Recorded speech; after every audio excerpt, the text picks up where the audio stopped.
Olá, tudo bem?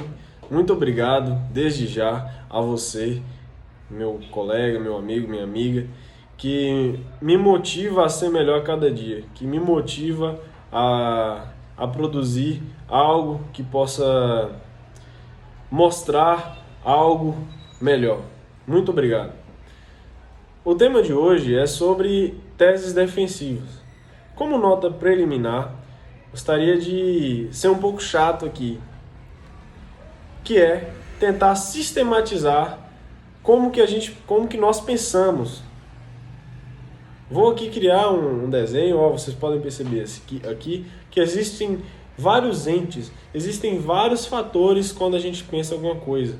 E esse conjunto de entes, como podemos perceber, eles formam uma totalidade de entes. E essa totalidade de entes são ideias. E essas ideias interligadas formam um raciocínio, formam um pensar, um idealizar. E esse idealizar é a defesa, é a tese que você cria na sua mente. E isso, no penal, é de extrema relevância, assim como todas as outras áreas, todos os outros aspectos, todas as outras premissas, mas para formar algo aceitável. Então, esse conjunto de entes são um conjunto de critérios que devemos observar para criar uma defesa. Que isso fique como nota preliminar. Adentrando em um aspecto mais teórico, mais doutrinário, subdividimos a defesa ou tese defensiva em genéricas e específicas. Gostaria de até mandar um abraço para o meu professor de processo penal, Álvaro Andrade, que durante as suas aulas em graduação demonstrava como exemplo até infantil que existe um presente encapado ali com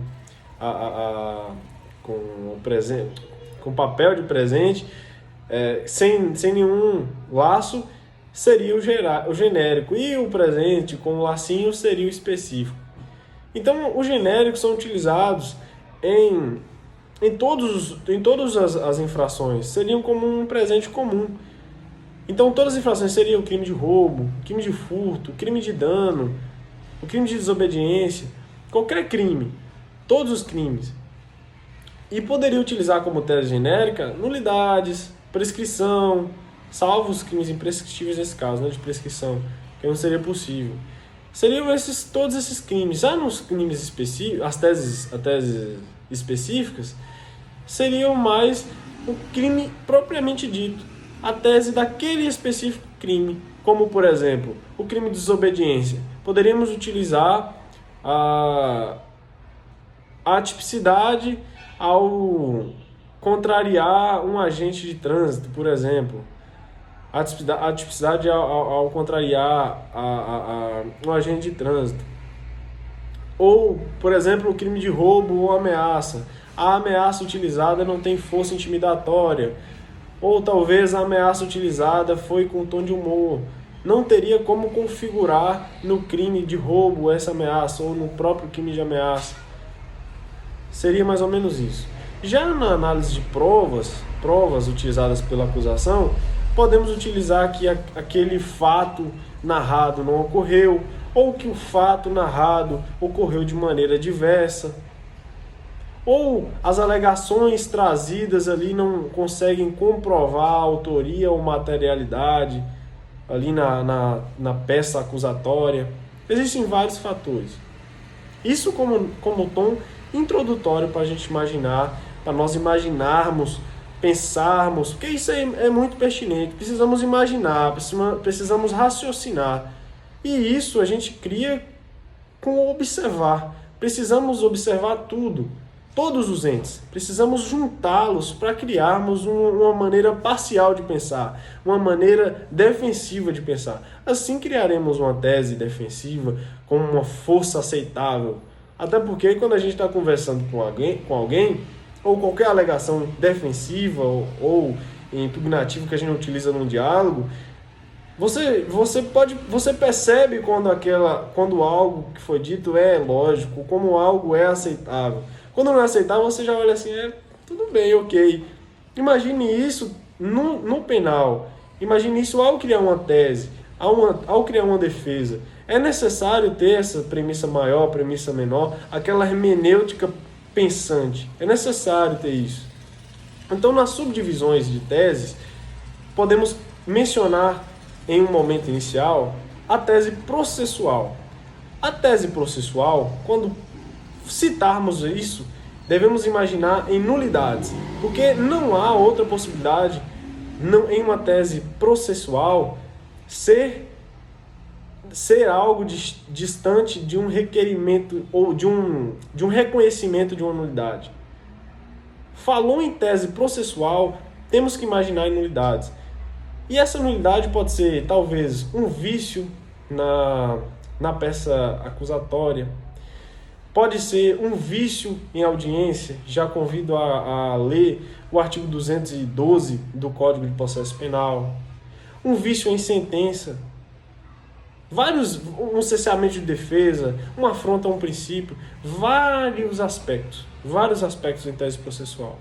Podemos mencionar também uma tese chamada de tese de extinção de punibilidade. E essa tese, podemos mencionar aqui prescrição, perempção, morte do agente, vários que estão ali mencionados no Código Penal, ou alguma lei em um código competente, lei especial ou da parte geral. Outro aspecto é o que já mencionamos no tom introdutório, que são as teses genéricas e as teses específicas, as chamadas e importantes teses de mérito. Essas teses, como vocês já sabem, nós já sabemos o que são teses genéricas e teses específicas, lembrando do exemplo lá do professor Álvaro, o especial e o geral. Temos ali, por exemplo, podemos mencionar em uma tese geral, o próprio cesseamento de defesa, ou a própria defesa, a própria legítima defesa. Podemos mencionar também o enquadramento de algum princípio. Podemos mencionar a afronta. Olha, eu estava vendo aqui. Afronta a tipicidade formal. Podemos utilizar vários fatores. Fiz a anotação aqui, até coloquei a minha letra, não estava entendendo a minha letra, mas é a tipicidade formal. Podemos reconhecer alguma tipicidade formal, vários aspectos. Já nas específicas aqui, o lacinho, não esqueçam do lacinho, temos que utilizar aquele crime propriamente. Posso utilizar aqui o crime propriamente dito, um crime específico ou especial, seria o crime de prevaricação cometido por um funcionário público, que há necessidade de ter um favorecimento ou um interesse pessoal. Imaginemos que não tenha, então podemos reconhecer uma atipicidade nesse caso. Não teríamos como enquadrar o crime, o ato do funcionário público como crime de prevaricação. Então, não seria uma tese de mérito, por exemplo, específica. Existem vários fatores. Outro conhecido são as teses subsidiárias.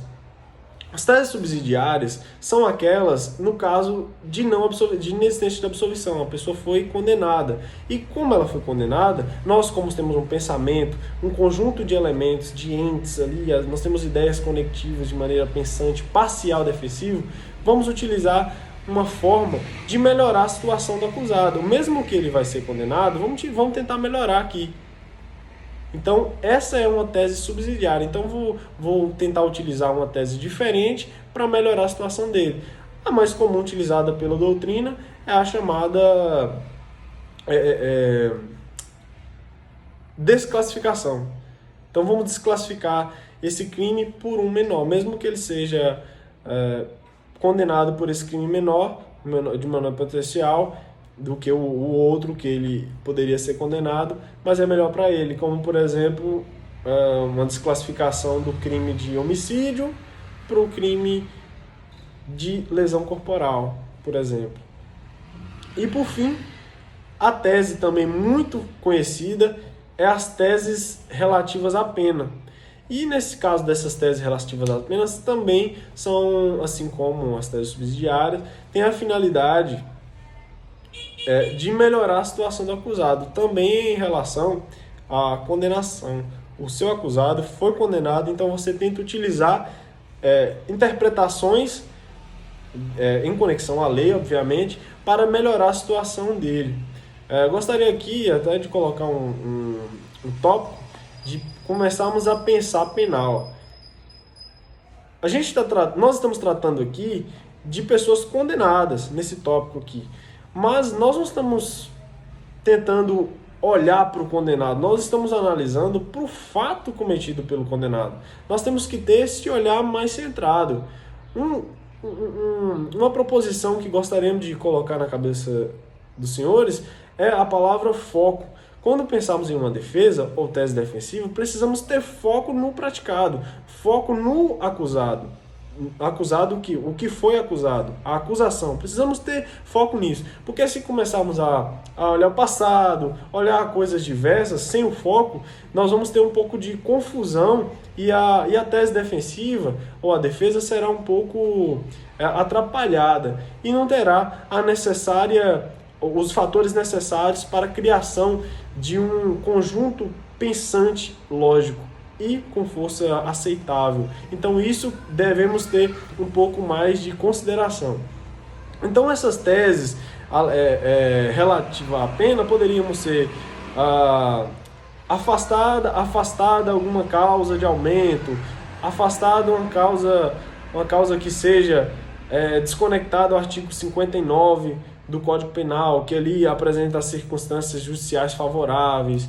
Podemos imaginar em uma utilização de uma pena restritiva de direito diferente de uma privativa de liberdade.